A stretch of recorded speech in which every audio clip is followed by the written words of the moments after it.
Boa tarde, a Agência Eclésia está hoje com o Dr. Alfredo Teixeira, docente e investigador da Universidade Católica. A 2 dias da tomada de posse de Dom Manuel Clemente como novo Patriarca de Lisboa, vamos olhar um bocadinho para o que é a mutação do campo religioso na cidade, nesta grande cidade, na capital portuguesa, e as implicações que isso pode ter para a pastoral da Igreja. Muito boa tarde, muito obrigado pela sua disponibilidade. Começando precisamente por esta questão, que mudanças é que são visíveis na pertença religiosa e na vivência religiosa dos católicos? Que mudanças é que mais se evidenciam, sobretudo dentro das comunidades católicas, neste ambiente? Eu diria que, antes de mais, as mudanças afetam a forma como as pessoas se constituem como comunidade. É claro que, sob o ponto de vista da vocação comunitária, do ser Igreja, nós podemos dizer que as comunidades continuam a ser chamadas a realizar isso, mas de facto o têm de realizar de uma forma adequada à forma como as pessoas hoje vivem em sociedade. E de facto, sob esse ponto de vista, nós temos alterações que dizem respeito ao modo como se pratica o território, ao modo como se organizam os itinerários das pessoas e, portanto, as comunidades sofrem neste momento um impacto grande em razão, por um lado, da mobilidade, por outro também em razão da irregularidade dos comportamentos, ou seja, os comportamentos por vezes não têm aquela estabilidade que antes conhecíamos e, portanto, de alguma forma a descoberta de comunidades muito plurais nos modos de pertença. E, portanto, talvez o principal desafio para uma comunidade hoje, num contexto, em particular num contexto denso em termos urbanos, num contexto urbano muito integrado, que facilita a mobilidade, é encontrar resposta para uma pluralidade de interesses e de modos de identificação muito grande. Este conceito central de paróquia, que é um fundamento da vivência destas comunidades, ainda faz sentido neste ambiente urbano ou exige alguma reestruturação? A paróquia, como nós a conhecíamos, como determinação territorial, como circunscrição territorial, tem algumas dificuldades de funcionamento nestes espaços urbanos muito integrados. E as dificuldades prendem-se com o facto de as pessoas não praticarem o território a partir necessariamente dos constrangimentos próprios da vizinhança, ou seja, os meus amigos não são necessariamente aqueles que vivem ao meu lado, quando me quero encontrar com eles não vou necessariamente ao café da esquina, posso ter que andar uns quilómetros para estar com eles, e, portanto, de alguma forma, nestes espaços as sociabilidades são mais de tipo eletivo, as pessoas escolhem. Ora, essa escolha conduz a que também as comunidades se possam constituir a partir de itinerários que já não são determinados pela proximidade do local de culto ou, se quiser, a paróquia de residência. É claro que isto impõe dificuldades específicas à forma como a paróquia se organiza, mas em todo o caso a paróquia não deixa de ser um meio privilegiado de inscrição da pertença cristã. Portanto, sob esse ponto de vista, eu não diria que estamos a assistir ao fim das paróquias, eu diria que estamos claramente a assistir a uma remodelação profunda dessas comunidades, dessas formas de comunidade cristã e, porventura, estamos também perante um momento em que teremos que ter modelos de paróquia muito mais plurais para poderem responder de facto essas necessidades. Mesmo numa cidade como Lisboa, ser paróquia na Baixa, ser paróquia nas Avenidas Novas, ser paróquia na Alta de Lisboa, tem implicações de facto muito distintas, porque o espaço urbano tem características nestas regiões, por exemplo, características muito diferenciadas, o que quer dizer que a partir dos seus estilos de vida também as pessoas se vão encontrar como comunidade cristã de forma diversa. Portanto, não estamos a falar aqui apenas de uma reorganização do território, por assim dizer. É algo não, mais profundo? É mais do que isso. Eu penso que, porventura, algumas soluções passaram muito por uma reorganização quase administrativa da paróquia, ou seja, temos menos padres, menos recursos e, portanto, encontramos unidades mais vastas de organização. Mas nem sempre dessa forma se responde àquilo que é mais decisivo, que são os itinerários, que são, no fundo, aquilo que é aquilo que traduz a vida urbana como cultura. Não é? E, portanto, sob esse ponto de vista, eu penso que essas soluções mais de tipo administrativo poderão responder, em alguns casos, imediatamente àquilo que é a necessidade de recursos humanos para a organização das comunidades, mas, em todo o caso, é preciso ter em conta que há dinamismos interiores à vida urbana que não vão encontrar necessariamente resposta nessa simples reorganização administrativa. As mutações no campo religioso, numa grande cidade, como é o caso de Lisboa, implicam também uma diversidade de confissões, de crenças, de identidades. Como é que a Igreja Católica pode lidar com esta pluralidade e com os desafios que ela apresenta? O espaço urbano é um espaço por excelência plural e essa pluralidade afeta também a condição religiosa, a pertença religiosa. Quando nós observamos, sob o ponto de vista macro-social do país, nós verificamos que a única identidade religiosa em que a população que vive em localidade rural é maioritária é a identidade católica. Todas as outras identidades religiosas, seja da geografia cristã, seja de identidades de pertença não cristã, de outras religiões, são identidades essencialmente urbanas. Portanto, podemos dizer que o espaço urbano é o espaço da afirmação da pluralidade. E, nesse sentido, a proposta das comunidades cristãs católicas é uma proposta, entre outras, que se afirma, evidentemente, a partir de uma história, a partir, enfim, de uma tradição que recebem, mas que, em todo o caso, se tem que reinventar. Não necessariamente no sentido concorrencial, de ter uma proposta que responda ao marketing necessário do religioso, mas, sobretudo, que tenha em conta aquilo que são as preocupações, as dinâmicas de procura, de busca das pessoas que vivem na cidade, que vão encontrar, evidentemente, soluções ou, pelo menos, respostas aos seus problemas em contextos muito diversificados de busca espiritual e, portanto, de alguma forma, sob esse ponto de vista, a própria comunidade cristã, neste contexto de identificação católica, tem, digamos, outros interlocutores que não conheceu no passado. Há uma forma, eu penso que, sob esse ponto de vista, a comunidade cristã católica no espaço urbano tem uma vocação ecuménica que, porventura, não conheceu noutros momentos da sua história. E essa é uma realidade nova, de facto. Este diálogo da Igreja com a cidade é visível também em edifícios, nestas construções eclesiais contemporâneas. Como é que as comunidades podem olhar para estas novas igrejas como um sinal desse diálogo e como é que a sociedade também pode olhar para estas estruturas que nem sempre são muito fáceis de ler? Pois, de facto, a cidade, sob esse ponto de vista, ou de uma forma mais ampla, o espaço urbano é um espaço onde se sobrepõem estratos muito diferentes.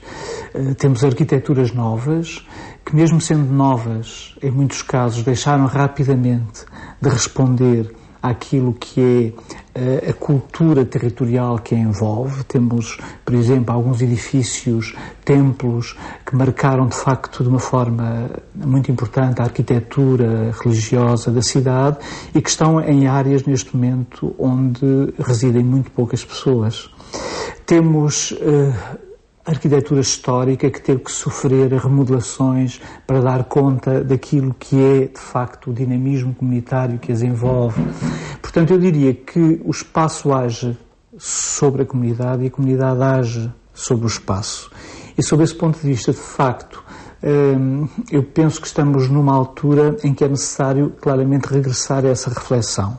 Há uns tempos atrás, o Patriarcado foi até um laboratório muito importante de reflexão sobre a nova arquitetura das comunidades. Eu penso que essa reflexão é necessária hoje. Muito obrigado. O programa Eclésia prossegue agora com a rubrica habitual do passado e do presente, com o novo Patriarca de Lisboa, Dom Manuel Clemente.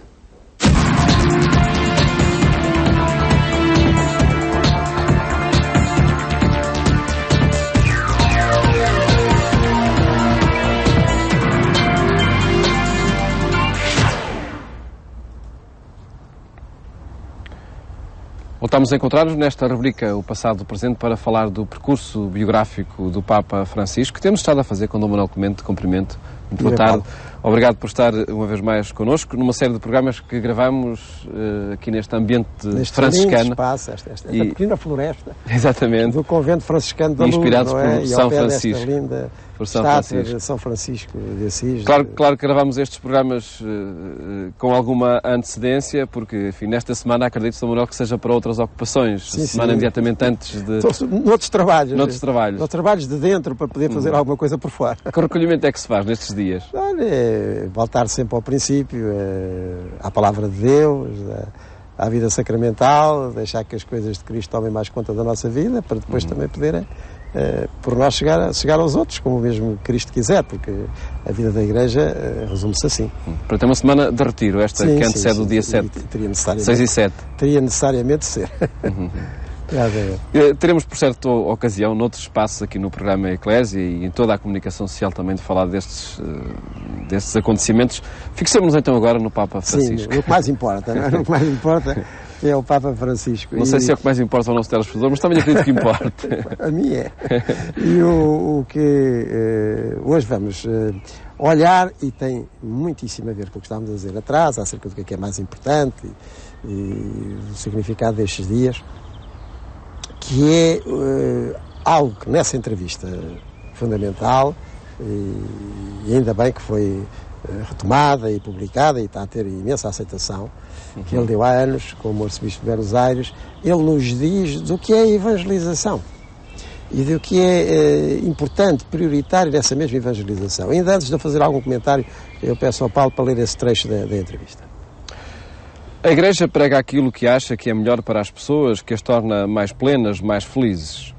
O importante da pregação é o anúncio de Jesus Cristo, que em teologia se chama o carigma, e que se sintetiza em que Jesus Cristo é Deus, se tornou homem para nos salvar, viveu neste mundo como qualquer um de nós, sofreu, morreu, foi sepultado e ressuscitou. Isso é o carigma, o anúncio de Cristo que provoca estupefação, leva à contemplação e a acreditar. Alguns acreditam logo à primeira, como Madalena. Outros creem depois de duvidar um pouco. E outros precisam de meter o dedo na chaga, como Tomé. Cada um tem a sua maneira de chegar ao crer. A fé é o encontro com Jesus Cristo. Depois do encontro com Jesus Cristo, vem a reflexão, que seria o trabalho da catequese. A reflexão sobre Deus, Cristo e a Igreja, de onde se deduzem depois os princípios, as condutas morais e religiosas que não estão em contradição com as humanas, mas que lhes outorgam uma maior plenitude. Não se podia ser mais claro. Temos aí um programa pastoral completo, uma definição ótima do que seja evangelizar.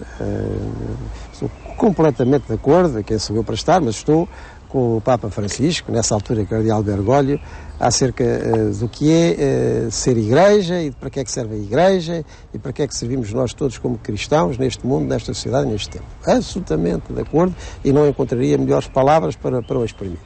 Então o que é que ele diz basicamente?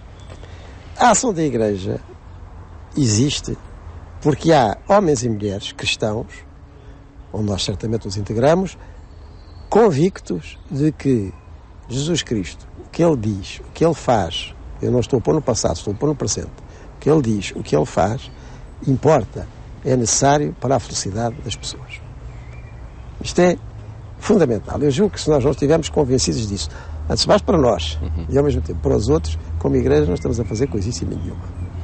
Portanto, a Igreja existe porque Jesus Cristo existe e porque o que Ele diz e o que Ele faz é importante para as pessoas. É Evangelho, foi assim que lhe chamaram, significa uma boa nova, uma boa notícia, conhecer Jesus Cristo faz bem. E porquê que é tão importante para as pessoas e para a vida das pessoas? Exatamente porque é para a vida das pessoas. E então, o cardeal Bergoglio, na altura, hoje Papa Francisco, insiste. É o querigma, portanto, é o anúncio fundamental de que em Jesus Cristo nós estamos acompanhados na nossa vida. Nós nascemos, nasceu. Nós crescemos, cresceu. Nós sofremos, sofreu. Nós morremos, morreu. E está vivo. E, portanto, ele, Jesus Cristo. E, portanto, todas essas etapas da vida, inclusive a própria morte, podem ser preenchidas por uma vida vencedora. Mas que foi vivida. Não é utópica, não é alienante, não nos tira de nada do que seja o nascer, o crescer, o sofrer, o morrer. Não. Mas preenche isso com a sua própria vida. Nós estamos aqui neste convento franciscano, estamos ao pé desta grande imagem de São Francisco de Assis, do grande artista que é Sousa Araújo, e tem a ver com o Cântico das Criaturas, em que ele dá louvores a Deus, Francisco de Assis, por tudo o que Deus criou e até pela própria morte natural, a irmã morte. Portanto, tudo está preenchido de vida. Ora, isto é que é evangelizar. É nós chegarmos ao pé de alguém e vivemos os próprios momentos, tanto tão contraditórios da nossa vida, não é? Uns mais felizes, outros menos felizes, uns mais alegres, outros mais tristes. É a vida, não é? Nós e dos outros. E sabermos que estamos acompanhados por alguém que em tudo isso está como presença, está como companhia. E nessa identificação depois com Jesus Cristo está o cristianismo autêntico. Então, mais uma vez São Francisco de Assis. Estamos no final do século XII, estamos no princípio do século XIII, o tempo em que ele viveu. Mas ele não quis outra coisa. Ele não quis outra coisa senão, digamos, decalcar em si, reviver em si o que tinha sido, no tempo dele, 12 séculos antes, a vida de Jesus de Nazaré. Foi isso que ele quis. Ele, quando foi ter com o Papa Inocêncio III, da altura, o que ele pediu, eu só peço, digamos assim, a autorização para seguir os passos de Cristo. Olha-me Deus, mas para isso existe a Igreja. Como é que o Papa não havia de confirmar? Não é?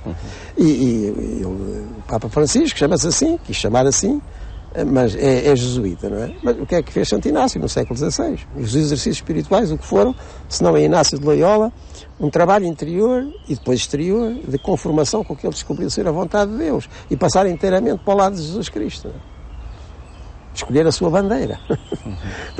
Seja em que altura for, seja em que tempo for, diz aí, evangelizar é estar convencido que conhecer Jesus Cristo e conviver com Jesus Cristo preenche a vida de uma felicidade tão duradoura que vence a própria morte e que no meio mesmo das dificuldades persiste, não é? E dizer lá às pessoas. Depois daí é que se tiram atitudes práticas, com certeza. Ter atitudes práticas sem passo a ter uma teoria, né? Depois ter consequências sem ter tido o encontro, o conhecimento. As nossas vidas, todas elas, alargando um pouco o âmbito, as nossas vidas são todas frutos de encontros e infelizmente também de desencontros. Né? E os encontros positivos marcam-nos, nós até dizemos isso, isto marcou-me muito, né? Ou seja, dizem espontaneamente assim, porque foi um encontro, uma ocasião, alguém, às vezes até por interposto livro. Eu recordo, já vimos aqui, quando falámos de conversões do século XX e falámos de Edith Stein, não é? Que é hoje padroeira da Europa, Santa Teresa Benedita da Cruz, mártir em Auschwitz. Como é que ela passou ao cristianismo? Foi com a leitura do livro da vida de Santa Teresa de Jesus, Santa Teresa d'Ávila. Às vezes até por um interposto meio, concretamente, um livro, um filme. Há pessoas que ficaram muito marcadas com uma história que viram num filme. Mas o contacto pessoal acaba sempre por ser determinante. E quando é positivo, e quando é, no caso, com a pessoa de Jesus Cristo, termina uma vida que se pode chamar cristã. Mas repito com o Papa Bergoglio, porque nós reparamos que em qualquer momento da nossa vida, em qualquer passagem dela, mais fácil, mais difícil, o encontramos aí. É o que o cristianismo tem de absolutamente original e aberto, e inovador, pronto a servir. De onde emergem, como aliás diz também na entrevista, os princípios, as condutas morais, que não estão em contradição com as humanas. Não, a moral cristã, como alguém dizia, eu acho graça e costumo repetir, a moral cristã é como se diz no dito popular, diz-me com quem andas, dir-te a quem és. É tão simples como isso, quer dizer, se alguém anda com Cristo, não é? Então, isso tem consequências, não é? E até as outras pessoas interrogam porque é que aquele homem, porque é que aquela mulher reage assim. As pessoas interrogam e ficam-se a interrogar. Quando há ali uma questão, que uma determinada situação em que não foi, passo o termo, Maria vai com as outras, mas se decidiu, marcou, não é? Os outros interrogam-se e ficam a pensar. E até podem vir a perguntar, no outro dia, fiquei a pensar, porque é que o meu amigo, porque é que a minha amiga, lá no escritório, lá na escola, ou na rua, reagiu daquela maneira certa, não é? Nós não fomos atrás, mas eu fiquei a pensar. É assim. É uma história que tem 2000 anos e está aí pronta a continuar. E continua, de facto, a determinar a vida de tanta gente, né, de tantas comunidades. De maneira. O Sr. Manuel escolheu para apresentar-me nestas semanas o percurso biográfico do Papa Francisco, acredito também no seu programa de pontificado. Revê-se, acredito, neste programa, é o programa para o Patriarcado de Lisboa? Eu tenho muita coincidência com as linhas mestras e com as etapas do Papa Francisco. Eu também passei grande parte da minha vida ligada a ambientes pedagógicos, quer em colégios, quer em seminários, e depois essa urgência de uma evangelização de proximidade, a insistência na pessoa de Jesus Cristo, como tudo aquilo que a Igreja tem para si e para oferecer, subscrevo inteiramente. E será um programa para os próximos meses, anos no Patriarcado de Lisboa? Eu acho que é para todos os milénios em que houver Igreja no mundo. Haja abraços. Acho que é exatamente assim. E não pode ser de outra maneira. Sr. Manuel, neste dia, enfim, votos de muitas felicidades para o trabalho que iniciará obrigado. Muito brevemente e que, por certo, nós todos acompanhamos, até por esta fidelização ao longo destes anos nesta rubrica. 15 anos deste programa, não é? Sem dúvida obrigado, que sim. Paulo. Voltamos a encontrar-nos de hoje 8 dias para continuar a apresentar temos mais 2 para completar esta série. Para completar este percurso biográfico do Papa Francisco. Votos de um bom fim de tarde e até amanhã, se Deus quiser.